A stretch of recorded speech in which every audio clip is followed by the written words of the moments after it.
Guys, मैं हूं आफ्ताब हाशमी। आप देख रहे हैं केजीएन हेल्थ केयर चैनल। अभी सब्सक्राइब नहीं किया है तो सब्सक्राइब कर लें। हर एक वीडियो आपके हेल्थ के बारे में होगी, हर एक जानकारी आपको पूर्ण रूप से यहां पर मिलेगी। और जुड़े रहें यहीं और वीडियो देखते रहें। धन्यवाद। दोस्तों, क्या आप जानते हैं कि दिन में कौन सा वो टाइम है जब आपको हार्ट अटैक होने का जो खतरा है वो सबसे ज़्यादा होता है? आई एम श्योर कि अगर आपने कभी नोटिस किया होगा तो आपने देखा होगा कि हार्ट अटैक अक्सर जो हम लोगों को होते हैं वो होते हैं सुबह सवेरे के नंबर में। स्पेशली सुबह 6 बजे से लेके और 12 बजे तक का जो टाइम होता है, इस दौरान हार्ट अटैक होने के जो चांसेस होते हैं वो सबसे ज़्यादा होते हैं।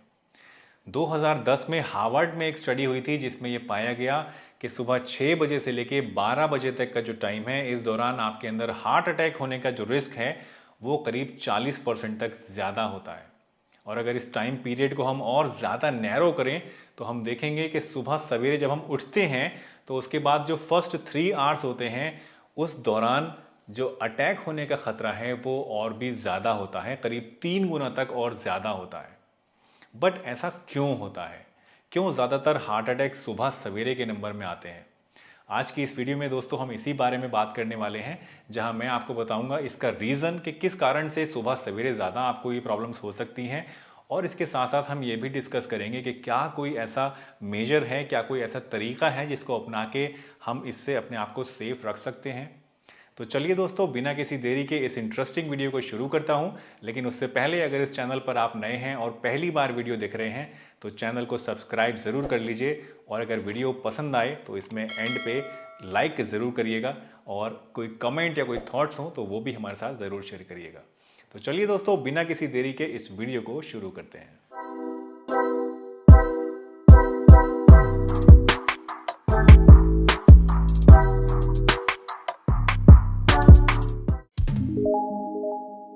दोस्तों, हमारे कार्डियोवैस्कुलर सिस्टम का जो फंक्शनिंग होती है वो डेली रिदम के हिसाब से बदलती रहती है। यानी ये ऑस्किलेटरी होती है नेचर में। ऑस्किलेटरी का मतलब है कि जैसे एक पेंडुलम होता है, आपने घड़ी का घंटा देखा होगा जो ऐसे चलता रहता है, तो वो बीच से स्टार्ट होता है, पहले इधर जाएगा, फिर वापस इधर आएगा, फिर वापस इधर आएगा। तो उसका एक रिदम होता है जिसके हिसाब से वो चलता रहता है। इसी तरह से हमारा जो कार्डियोवैस्कुलर सिस्टम है, हमारा जो हार्ट है और नसें हैं, इनका भी एक प्रॉपर ऑस्किलेटरी प्रोसेस होता है जो कि डेली टाइमिंग के हिसाब से बदलता रहता है। अब अगर हम बात करें हार्ट अटैक की, तो हार्ट अटैक के लिए दोस्तों 2 मेन फैक्टर्स होते हैं। पहला फैक्टर तो ये होता है कि अगर हमारे हार्ट की जो ऑक्सीजन की डिमांड है, अगर वो डिमांड बढ़ जाती है तो उसकी वजह से प्रॉब्लम हो सकती है। दूसरा एक जो फैक्टर है वो ये हो सकता है कि हार्ट की जो डिमांड है वो तो नॉर्मल है, लेकिन जो सप्लाई आ रही है ऑक्सीजन की वो कम आ रही है, तो उसकी वजह से प्रॉब्लम हो सकती है। और तीसरा हो सकता है इन दोनों का कॉम्बिनेशन, यानी कि हमारे हार्ट में डिमांड भी ज़्यादा है और सप्लाई भी उधर से कम आ रही है, तो उस केस में भी हमें प्रॉब्लम हो सकती है और हार्ट अटैक हो सकता है। अब अनफॉर्चुनेटली जब हम सुबह सवेरे उठते हैं दोस्तों, तो पहले 3 घंटे के दौरान हमारे हार्ट के अंदर कुछ ऐसे चेंजेस होते हैं जिसकी वजह से जो ऑक्सीजन की डिमांड है हार्ट की वो सबसे ज़्यादा होती है। इसके साथ साथ कुछ एक ऐसे एड्रिनल हार्मोन्स होते हैं जो कि इस टाइम पे पीक पे होते हैं, जैसे कि कॉर्टिसोल एक हार्मोन है जिसकी वजह से हमारा ब्लड प्रेशर बढ़ जाता है और हमारी ब्लड शुगर भी बढ़ती है।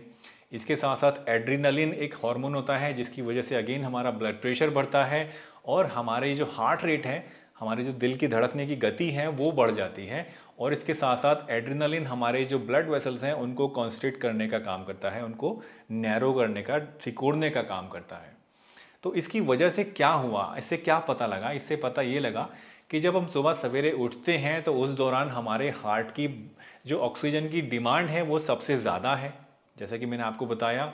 और इसके साथ साथ जो सप्लाई है ऑक्सीजन की जो कि हार्ट के अंदर आ रही है वो भी कम हो जाती है, क्योंकि आपका ब्लड प्रेशर बढ़ रहा है और आपके जो ब्लड वेसल्स हैं वो कॉन्स्ट्रिक्ट हो रहे हैं।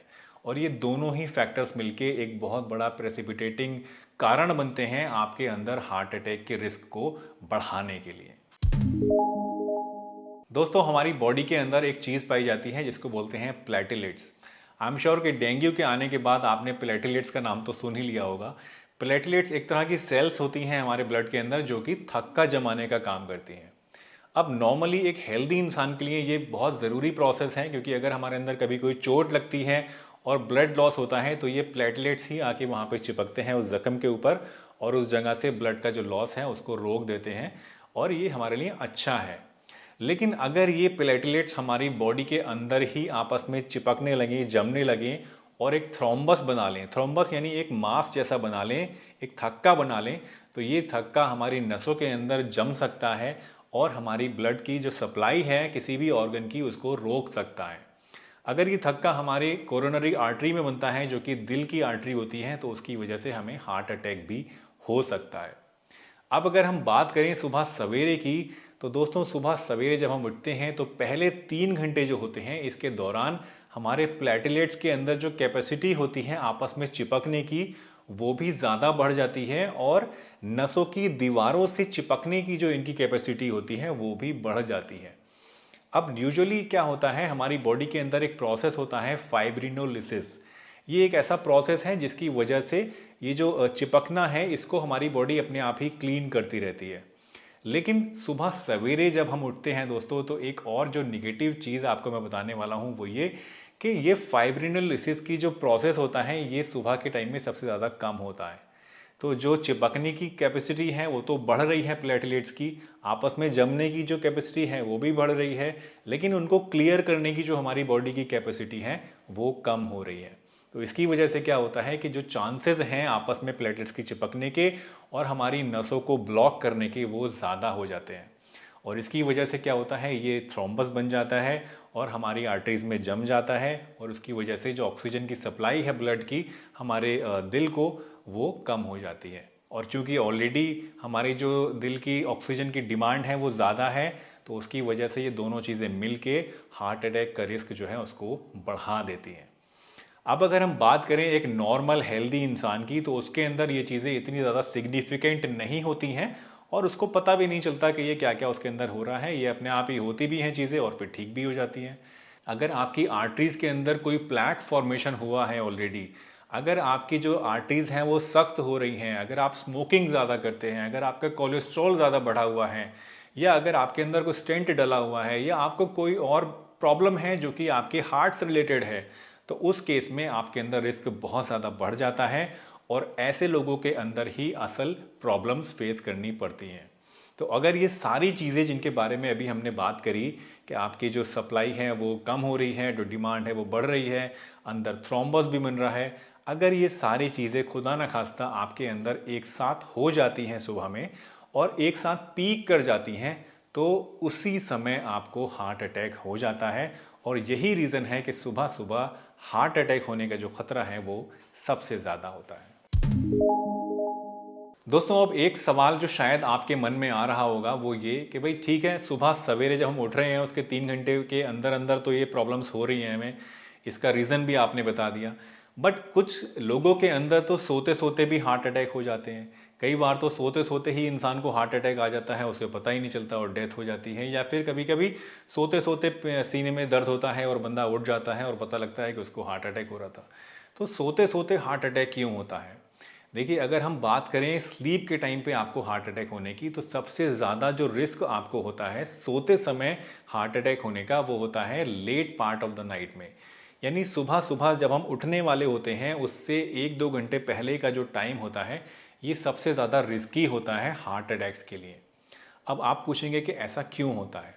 देखिए, जो late part of the night होता है यानी सुबह सवेरे वाला जो टाइम होता है, इस टाइम रैपिड आई मूवमेंट्स बहुत ज़्यादा होती हैं। रैपिड आई मूवमेंट स्लीप का मतलब है कि इस दौरान सपने हमें बहुत ज़्यादा आते हैं और सपने जब हमें आते हैं तो उस दौरान हमारा जो ऑटोनॉमिक नर्वस सिस्टम है वो एक्टिवेट हो जाता है। यूजुअली तो जब हम सोते हैं तो हमारा जो कार्डियोवैस्कुलर सिस्टम है, दिल है, वो भी सो रहा होता है, हमारा ब्लड प्रेशर भी कम होता है और हार्ट रेट भी कम हो जाता है। लेकिन जब हमें ये सपने आते हैं सुबह के नंबर में और रैपिड आई मूवमेंट्स हमारे होते हैं, तो उसकी वजह से क्या होता है, हमारा ऑटोनॉमिक नर्वस सिस्टम हमारी बॉडी को ऐसा फील कराता है जैसे हम एक्चुअल में वो चीज़ कर रहे हैं। कई बार आपने देखा होगा, अगर आपको कोई ड्रीम आता है डरावना, या कोई आपको ऐसा ड्रीम आ रहा है कि जिसमें कोई आपके पीछे भाग रहा है और आप आगे भाग रहे हैं, या फिर आप हंस रहे हैं या रो रहे हैं या कुछ भी ऐसा आपके साथ हो रहा है, और उसके बाद अगर आपका आँख खुलती है तो आपको लगता है कि वाकई में आपका दिल बहुत ज़ोर ज़ोर से धड़क रहा है, या कई बार आपको ऐसा लगता है कि मैं वाकई में रो रहा था, या कई बार आपको लगता है कि आप अगर भाग रहे थे तो मैं थक गया, ये इसलिए होता है क्योंकि वैसे तो आप सो रहे हैं, लेकिन आपका ऑटोनॉमिक नर्वस सिस्टम जो है ये आपके हार्ट से वो सभी काम करा रहा है और उतनी ही इंटेंसिटी से करा रहा है जितना कि इन कामों को आप अगर आप नॉर्मल अपनी लाइफ में करते तब आप थकते, या उतना ही इफेक्ट आपके हार्ट पे आता है। और इसी वजह से अगर आपका हार्ट हेल्दी है तब तो कोई बात नहीं है, लेकिन अगर आपके हार्ट के अंदर कोई रिस्क फैक्टर है, अगर ऑलरेडी आपके हार्ट की जो सप्लाई है वो कम है, या ऑलरेडी आपके हार्ट की जो नसें हैं उसमें कोलेस्ट्रॉल जमा हुआ है, सप्लाई कम हो रही है, तो उस केस में अगर आपका जो ऑटोनॉमिक नर्वस सिस्टम है वो आपको भगाएगा, आपको रुलाएगा या आपके अंदर इमोशंस पैदा करेगा, तो उससे आपकी हार्ट रेट बढ़ जाएगा, आपके हार्ट के अंदर जो ऑक्सीजन की डिमांड है वो बढ़ जाएगी और इसकी वजह से आपको हार्ट अटैक होने का जो खतरा है वो भी बढ़ जाएगा। लास्ट में दोस्तों सवाल आता है कि क्या हम ऐसा कुछ कर सकते हैं जिसकी मदद से हम इन रिस्क फैक्टर्स को कम कर सकें या फिर इससे हम बच सकें। अनफॉर्चुनेटली दोस्तों ऐसा कोई भी मेजर नहीं है जिसकी मदद से आप इन फैक्टर्स को रोक सकें या कम कर सकें, क्योंकि ये जितने भी फैक्टर्स हैं ये नेचुरली बायोलॉजिकल क्लॉक है एक तरह की हमारे हार्ट की, जिसको उसे फॉलो करना ही करना है। All we can do is कि हम अपने आप को ज़्यादा हेल्दी बनाएं, all we can do is कि हम अपने हार्ट का ज़्यादा ध्यान रखें, अपना ब्लड प्रेशर मेंटेन रखें, अपने कोलेस्ट्रॉल को कंट्रोल में रखें, स्मोकिंग ना करें, अल्कोहल को मॉडरेशन में लें, स्ट्रेस से बचें और ओवरऑल आपकी कार्डियोवैस्कुलर हेल्थ के लिए जितनी भी अच्छी लाइफस्टाइल चेंजेस हैं उनको आप अडॉप्ट करें, जिसकी मदद से आपका हार्ट जो है वो हेल्दी रह सके। अगर आपका हार्ट हेल्दी रहेगा और उसके अंदर कोई रिस्क फैक्टर्स नहीं होंगे तो भी इन चीज़ों से आप बच सकते हैं। अदरवाइज़ ये जो रिस्क मैंने आज आपको बताए हैं ये आपके अंदर कम किसी भी सूरत में नहीं होंगे, क्योंकि ये एक नेचुरल फिनोमेना है जो कि कुदरत ने हमारे अंदर बनाया है। सिर्फ कुछ एक चीज़ें हैं जो कि लाइफस्टाइल मॉडिफिकेशन की शक्ल में हैं जिनको आप अपना सकते हैं और अपने हार्ट को हेल्दी बना के इन रिस्क फैक्टर्स को कम कर सकते हैं। तो दोस्तों मुझे उम्मीद है आज की ये वीडियो आपको ज़रूर पसंद आई होगी और इससे आपने कुछ ना कुछ नया ज़रूर सीखा होगा। अगर आपके कुछ थॉट्स हैं या कमेंट्स हैं या आप कुछ अपने एक्सपीरियंसेस हमारे साथ शेयर करना चाहते हैं तो कमेंट सेक्शन में कमेंट ज़रूर करिएगा। अगर वीडियो पसंद आई हो तो इसे लाइक भी ज़रूर करिएगा और चैनल पर अगर नए हैं तो चैनल को सब्सक्राइब भी ज़रूर कर लीजिए। मैं डॉक्टर सलीम आपसे विदा चाहता हूँ इस वादे के साथ कि फिर मिलूँगा आपसे इसी चैनल पर एक नई बढ़िया सी वीडियो के साथ। तब तक के लिए अपना बहुत ध्यान रखिए, हंसते रहिए, मुस्कुराते रहिए, रोज़ कुछ ना कुछ नया सीखते रहिए ताकि आप रह सकें हेल्दी हमेशा।